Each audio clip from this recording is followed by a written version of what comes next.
இடமுருக்கு அவல் பொறி அஞ்சரப்பெட்டை game sir. பசங்க பாத்தீங்களா நல்லா ஆக்டிவா இருக்காங்க. நல்லா ஆக்டிவா இருக்கணும் அப்படின்னா நிறைய வந்துட்டு இன்ட்ரெஸ்டிங்கான ஃபுட் எல்லாம் சாப்பிடணும், நியூட்ரிஷனான ஃபுட் எல்லாம் சாப்பிடணும். அந்த மாதிரி ஃபுட் எல்லாம் சாப்பிடணும்னா நீங்க அந்த மாதிரி ப்ரிப்பேர் பண்ணி கொடுக்கணும் இல்லையா? குட்டீஸ் கிச்சன்ல அந்த மாதிரி இன்ட்ரெஸ்டிங்கான ரெசிபிஸ் உங்களுக்காக காத்துட்டு இருக்கு. போய் பார்த்துட்டு வாங்க.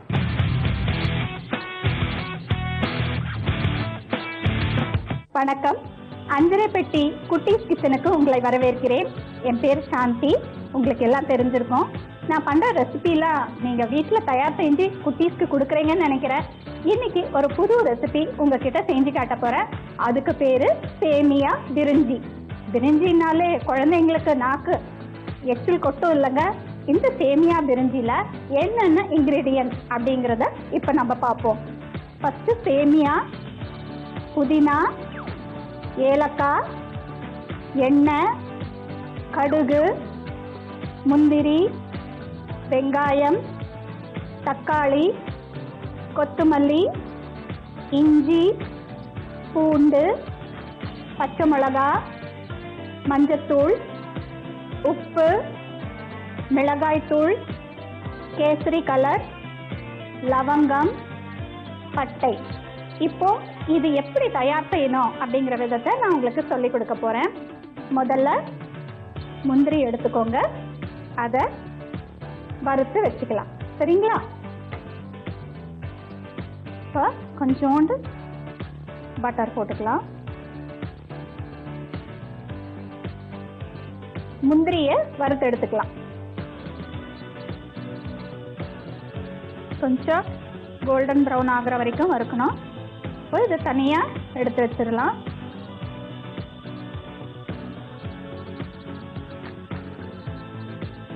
இப்போ இதே வாணலியில் கொஞ்சம் எண்ணெய் விட்டுக்கோங்க. சேமியாவை வறுத்துக்கலாம்.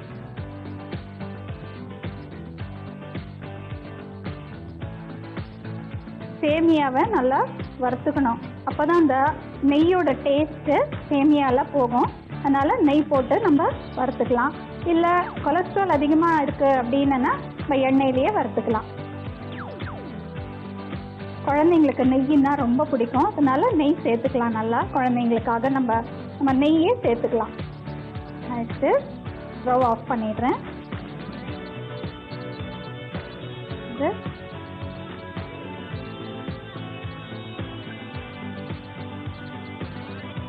அடுத்தது நம்ம இந்த வெங்காயம், இஞ்சி, பூண்டு இந்த அரைச்சி வச்சதெல்லாம் போட்டு நம்ம வதக்கி அதுக்கப்புறம் தண்ணியை ஊற்றிட்டு இந்த சேமியாவை எடுத்து நம்ம போட்டுடணும்.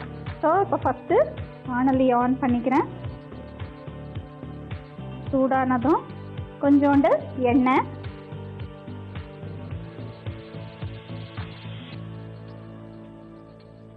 சொன்ன எண்ணெய்க்கு பதிலாக பட்டரும் நம்ம சேர்த்துக்கலாம். ஸோ பட்டர் எண்ணெய் ரெண்டுமே சேர்த்துக்கிட்டா கூட குழந்தைங்களுக்கு நல்லது தான்.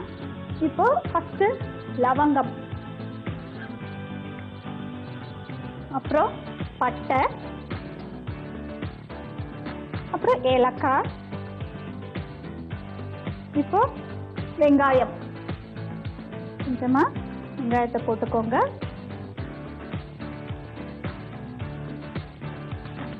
வெங்காயம் நல்லா வதங்கணும், கோல்டன் ப்ரௌனாக. வெங்காயம் வதங்கிடுச்சு. இஞ்சி பூண்டு அரைச்சி வச்சுருக்கேன் இல்லைங்களா? இஞ்சி பூண்டு கொஞ்சம் ஆட் பண்ணிக்கலாம்.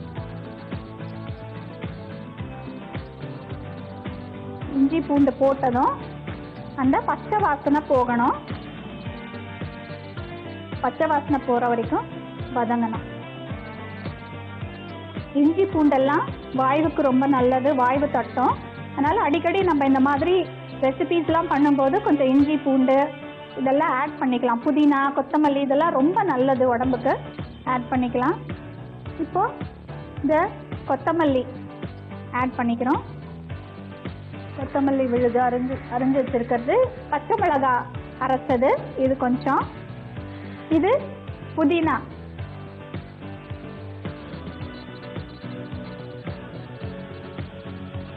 இதெல்லாம் போட்டாச்சு. என்ன நல்ல ஸ்மெல், இப்போவே நல்லா வருது ஸ்மெல்லு. உப்பு கொஞ்சம் ஆட் பண்ணிக்கலாம். அதுக்கப்புறம் கொஞ்சம் மிளகாத்தூள், பச்சை மிளகா ஏற்கனவே அரைச்சி ஆட் பண்ணியிருக்கு, அதனால மிளகாத்தூள் கொஞ்சமாக நம்ம போட்டுக்கலாம். மஞ்சத்தூள்,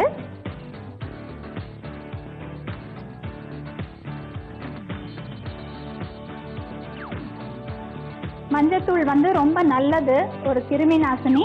எல்லா ரெசிபீஸ்க்கும் நம்ம ஆட் பண்ணிக்கலாம் கொஞ்சம் மஞ்சத்தூள். இப்போ இந்த கேசரி தூள் எதுக்காக போடுறோன்னா ஒரு கலருக்காக நம்ம போடுறோம், கொஞ்சமாக ஆட் பண்ணிக்கலாம் கேசரி தூள். இது எல்லாத்தையும் நல்லா கலந்துக்கோங்க. நல்லா இது வந்து திக்காயிடுச்சு பாருங்க. இந்த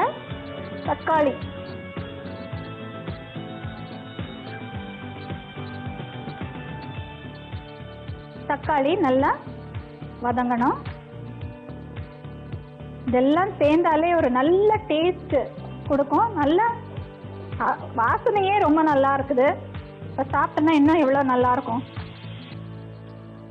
குட்டீஸ்க்கு மட்டும் இல்லை, பெரியவங்களும் இதை சாப்பிடலாம். ஏன்னா எல்லா விதமான ஹெல்தி ஐட்டம்ஸும் இதில் கலந்துருக்குது. எல்லாமே அரைச்சி வேற நம்ம போடுறோம், அதனால இதில் வந்து அப்படி இப்படி போடுறது கிடையாது. இல்லை அரைச்சி போடுறதுனால ஈஸி டைஜஸ்டபிள் கூட. இது நல்லா கலந்துருச்சு. இப்போ இதில் தண்ணி ஊற்றிக்கலாம்.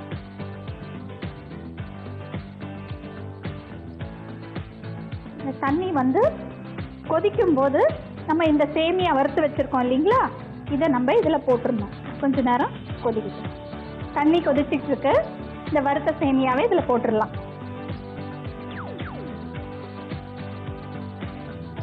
நல்லா கலக்கி விட்டுருங்க.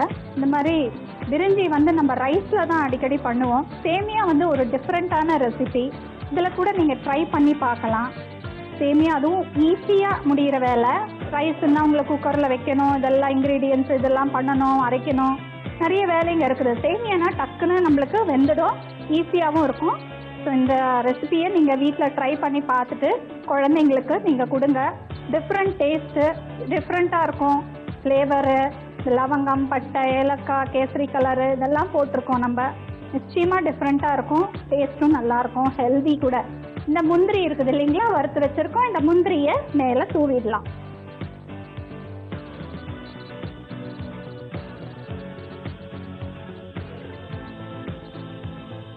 முந்திரி பருப்பு குழந்தைங்களுக்கு ரொம்ப பிடிக்கும். எடுத்து வச்ச உடனே நீங்கள் ரைசன்ஸும் ஆட் பண்ணிக்கலாம், திராட்சைப்பழம். அது கூட இன்னும் ஃப்ளேவராக ரொம்ப டேஸ்டியாக இருக்கும். தண்ணியெல்லாம் வடிஞ்சிருச்சு. இப்போ இந்த தட்டில் போட்டு வச்சிடலாம். சேமியா பிரிஞ்சி ரெடியாக இருக்குது. வீட்டில் சமைச்சி குழந்தைங்களுக்கு கொடுங்க, நிச்சயமாக விரும்பி சாப்பிடுவாங்க. 100% கேரண்டி. ஏன்னா ஃப்ளேவரு, ஹெல்தி, புதினா, கொத்தமல்லி எல்லாமே அரைச்சி போட்டிருக்கிறதுனால நிச்சயமாக ஒரு டிஃப்ரெண்ட் டேஸ்ட் இருக்கும். ரொம்ப ஈஸியாகவும் பண்ணலாம். இது ஈஸி டைஜஸ்டபிள் வேறு. ஓகே, அடுத்த நிகழ்ச்சியில் உங்களை வேற ஒரு ரெசிபியோட சந்திக்கிறேன். அது வரைக்கும் உங்ககிட்ட இருந்து விடைபெறுவது சாந்தி.